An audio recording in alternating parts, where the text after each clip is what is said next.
Assalamualaikum warahmatullahi wabarakatuh. Selamat pagi, selamat siang, selamat sore, selamat malam, dan salam sejahtera untuk kita semua. Baiklah, anak-anak Bapak yang Bapak banggakan, hari ini kita akan belajar tentang tema 1, subtema 1, pembelajaran 1 dengan judul Selamatkan Makhluk Hidup. Pembelajaran hari ini memiliki referensi yaitu buku tematik terpadu kurikulum 2013 edisi revisi tahun 2018. Baiklah, anak-anak Bapak yang Bapak banggakan, ada 3 kaitan pembelajaran hari ini dengan tematik, yaitu ada 3 mata pelajaran, yaitu yang pertama adalah Bahasa Indonesia, yang kedua IPA, dan yang ketiga adalah IPS. Adapun tujuan pembelajarannya, yaitu yang pertama, setelah membaca teks tentang perkembangbiakan jagung, siswa mampu menemukan ide pokok dan informasi penting serta menyajikannya dalam bentuk diagram. Yang kedua, setelah menemukan ide pokok dari bacaan, siswa mampu mengembangkannya dengan menggunakan bahasanya sendiri secara rinci menjadi sebuah tulisan. Yang ketiga, setelah mengamati bunga, siswa mampu mengidentifikasi perkembangbiakan generatif melalui gambar yang dibuatnya dan manfaatnya dengan benar. Yang keempat, setelah berdiskusi, siswa mampu melaporkan perkembangbiakan generatif melalui tabel dan manfaatnya dengan benar. Yang kelima, setelah membaca teks tentang ASEAN dan kehidupan sosial budayanya, siswa mampu menyebutkan kehidupan sosial budaya dari 2 negara ASEAN terkait kondisi geografisnya dengan benar. Yang keenam, setelah berdiskusi, siswa mampu menulis laporan tentang perbedaan budaya dari 2 negara terkait kondisi geografisnya dengan benar melalui diagram Venn. Apa yang kalian ketahui tentang tumbuhan ini? Apa manfaat di kehidupan kalian? Apa yang ingin kalian ketahui tentang tumbuhan sebagai sumber makanan? Perhatikan gambar di bawah ini. Hewan dan manusia memperoleh manfaat dari tumbuhan. Adapun manfaatnya yang pertama yaitu sumber energi bagi tubuh. Yang kedua, sumber vitamin untuk menjaga tubuh. Yang ketiga, sumber oksigen untuk bernafas. Yang keempat, sumber kehidupan. Yang kelima, produsen makanan. Yang keenam, peningkat air tanah. Dan yang ketujuh adalah peneduh dan melindungi dari sengatan matahari. Adapun jika tidak ada tumbuhan, akan mengakibatkan yaitu yang pertama, manusia dan hewan tidak memiliki sumber makanan. Yang kedua, bumi akan gersang sehingga kehidupan bumi akan berakhir. Coba kalian pahami teks tanaman jagung. Paragraf pertama. Jagung merupakan salah satu tanaman yang dijadikan bahan makanan pokok di berbagai negara, salah satunya di Indonesia. Di Indonesia, penduduk Pulau Madura menjadikan jagung sebagai makanan pokoknya. Jagung merupakan salah satu tanaman penghasil karbohidrat yang sangat diperlukan oleh tubuh. Paragraf kedua. Seorang petani jagung memulai pembiakan tanamannya dengan menanam biji jagung. Setelah 3-4 hari bakal tanaman akan muncul di permukaan tanah. Tanaman jagung akan terus tumbuh menjadi besar. 3 hingga 3,5 bulan, buah jagung dapat dipanen oleh petani.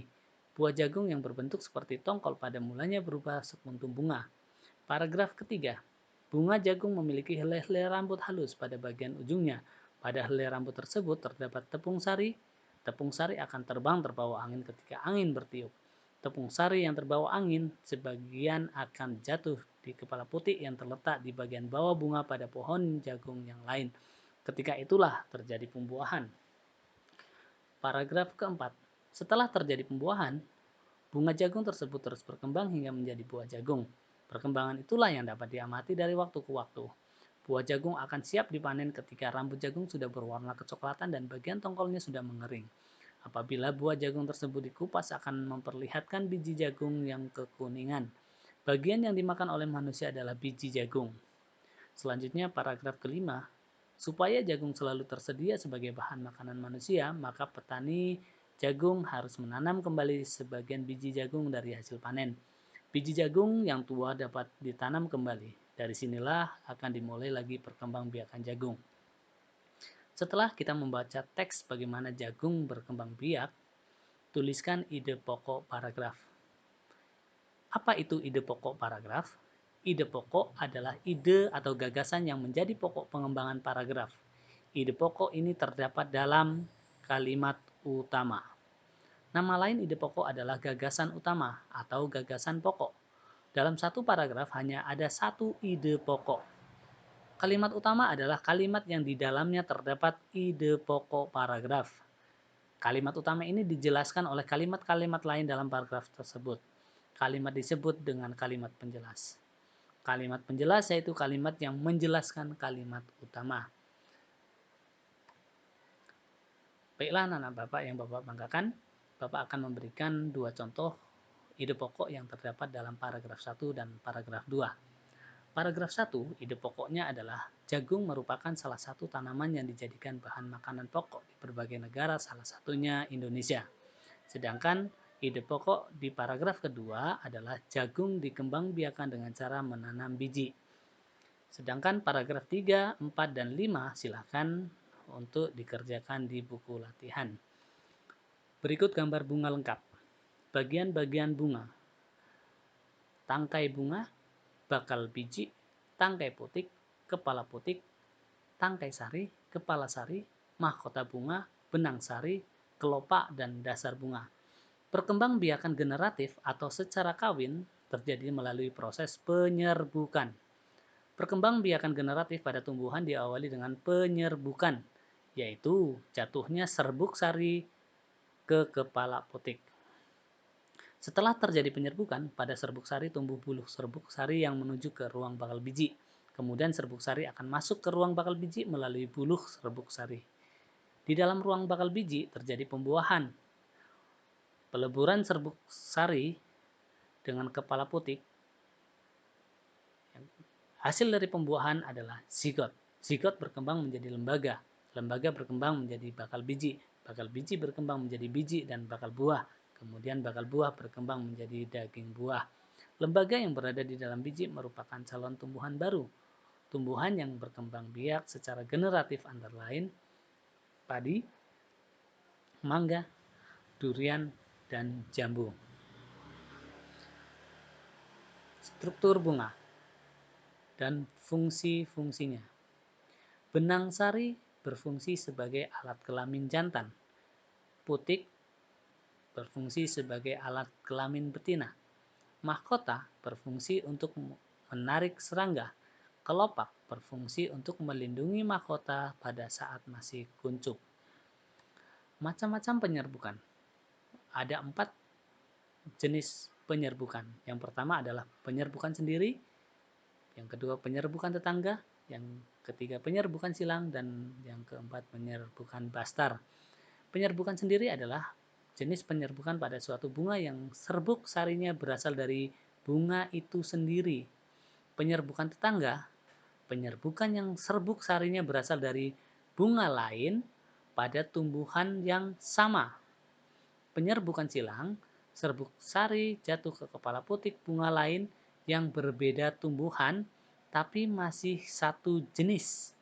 Penyerbukan bastar, penyerbukan yang serbuk sarinya berasal dari bunga lain pada tumbuhan lainnya yang berbeda jenis atau setidaknya mempunyai satu sifat yang berbeda. Negara-negara tetangga Indonesia banyak terdapat bunga-bunga yang sama karena kondisi geografisnya yang hampir sama. Banyak negara-negara tetangga yang mempunyai kesamaan di kehidupan sosial dan budaya sehingga mereka menggabungkan dirinya dalam organisasi yang dinamakan ASEAN. Adapun tokoh-tokoh pendiri ASEAN yang mewakili dari Indonesia adalah Adam Malik. Dari Malaysia adalah Tun Abdul Razak, dari Singapura adalah S. Rajat Nam, dari Thailand adalah Tanat Khoman, dan dari Filipina adalah Narciso Ramos. Kehidupan sosial budaya masyarakat ASEAN. Yang pertama adalah Brunei. Di buku sudah ada Malaysia, Filipina, Kamboja, Myanmar, Vietnam, Laos, Singapura, dan Thailand. Silahkan anak-anak Bapak untuk membacanya di buku siswa edisi revisi tahun 2018.